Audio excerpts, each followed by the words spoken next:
श्री जगन्नाथाय नमो नमः। मैं आप लोगों के सामने श्रीमद् भगवद गीता के 18 अध्याय से 40 श्लोक बोलने जा रहा हूँ, जो श्लोक श्री कृष्ण के द्वारा अर्जुन के लिए बोला गया है। श्लोक इस प्रकार है। न तदस्ति पृथिव्यां वा दिवि देवेषु वा पुनः सत्वं प्रकृतिजैर्मुक्तं यदेभिः क्षत्रिभिर्गुणैः। पृथ्वी में, स्वर्ग में या देवों के बीच ऐसा कोई प्राणी या वस्तु नहीं जो प्रकृति जात 3 गुणों से मुक्त है। अर्थात सभी प्राणियों में सत्व, रजः एवं तमः ये 3 गुण हैं। सभी वस्तुओं में भी सत्व, रज एवं तमोगुण संपूर्ण रूप में विद्यमान है। मात्राओं में भिन्नता हो सकती है, लेकिन विद्यमान है। There may be gradation, but they are present in all the living beings and non-living beings. यहाँ प्रकृति के बारे में चिंता करना उचित है। इसी प्रकृति को माया कहते हैं। माया ही सृष्टि करने वाली शक्ति है। माया सभी सृष्टि में विद्यमान है।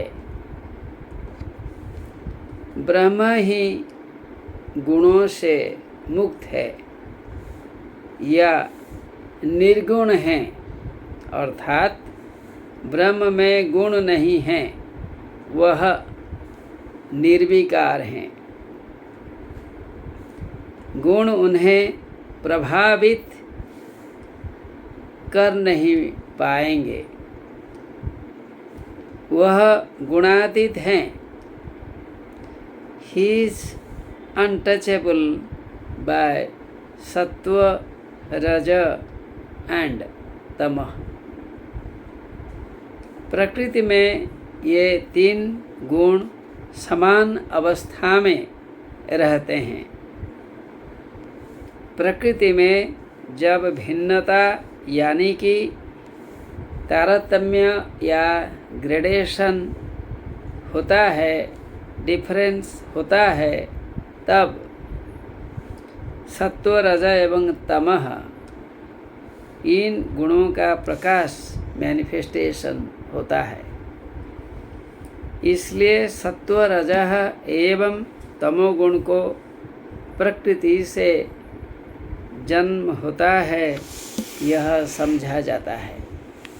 सत्व, रजः एवं तमोगुण घास से लेकर देवता तक परिव्याप्त है।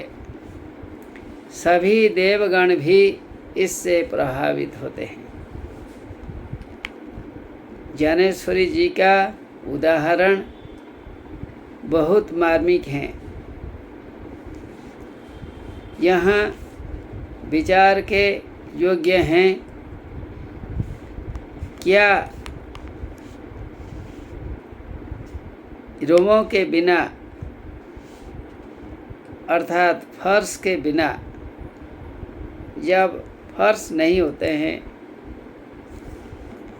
उलेन कंबल बन पाएगा या कंबल बन पाएंगे? नहीं, क्योंकि उलेन कंबल बनाने के लिए फर्श की आवश्यकता है, ऊनों की आवश्यकता है। क्या मिट्टी के बिना घड़े बन सकते हैं? मिट्टी के घड़े बन सकते हैं? नहीं। क्या जल के बिना लहरें बन पाएंगे? नहीं। इस प्रकार तीन गुणों के बिना कुछ नहीं बन पाएंगे या कुछ भी नहीं बन पाएगा। परम ब्रह्म निर्गुण है, लेकिन सत्व रज एवं तमोगुण से ब्रह्मा विष्णु महेश्वर स्वर्ग मर्त्य पाताल और 4 वर्णाश्रम बने हैं। श्री शंकराचार्य ने भी बतलाया है कि ऐसा कोई सत्व अर्थात मनुष्यादि प्राणी या अन्य कोई भी प्राण रहित वस्तुमात्र पृथ्वी में, स्वर्ग में अथवा देवताओं में भी नहीं है, जो कि इन प्रकृति से उत्पन्न हुए सत्वादि 3 गुणों से मुक्त या रहित हो। ऐसा कोई भी नहीं है। इस पूर्व के पद से इस वाक्य का संबंध है। अंत में यह बतलाया जा सकता है, परम ब्रह्म को छोड़कर सभी इस शक्ति से प्रभावित हैं। हमें सत्व गुण का विकास करना चाहिए।